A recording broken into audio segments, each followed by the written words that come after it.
भोला सूतल बाणे नींद में जगाई कैसे। भोला सूतल बाणे नींद में जगाई कैसे हो। जगाई कैसे, जगाई कैसे हो। जगाई कैसे भोला सूतल बाणे नींद में जगाई कैसे। काशी नगरिया से जल भर ले आईनी। काशी नगरिया से जल भर ले आईनी।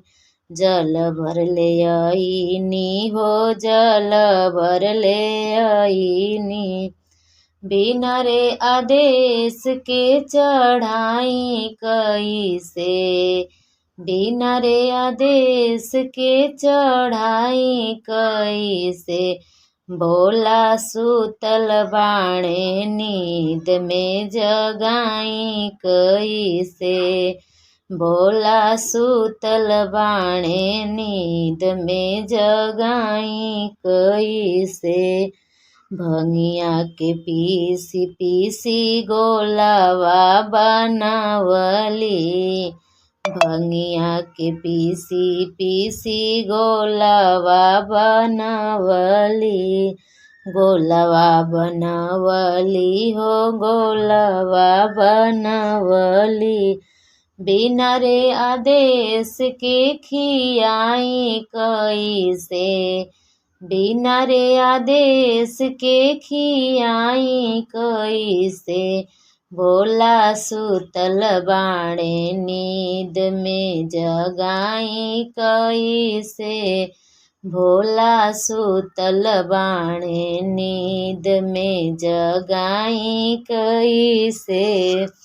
जगाई कैसे हो। जगाई कैसे भोला सूतल बाणे नींद में जगाई कैसे।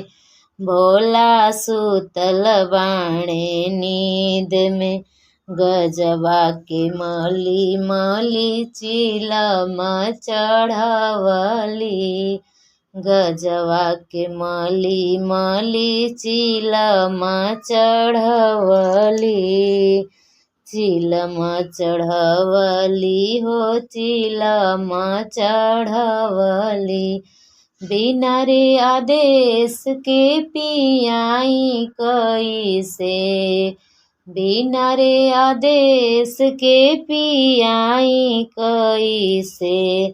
भोला सूतल बाणे नींद में जगाई कैसे। भोला सूतल बाणे नींद में जगाई कैसे। बनिया के घरवा से मेउआ ले आईनी। मेउआ ले आईनी हो। मिसरी ले आईनी। बनिया के घरवा से मेउआ ले आईनी। मेउआ ले आईनी हो। मिसरी ले आईनी।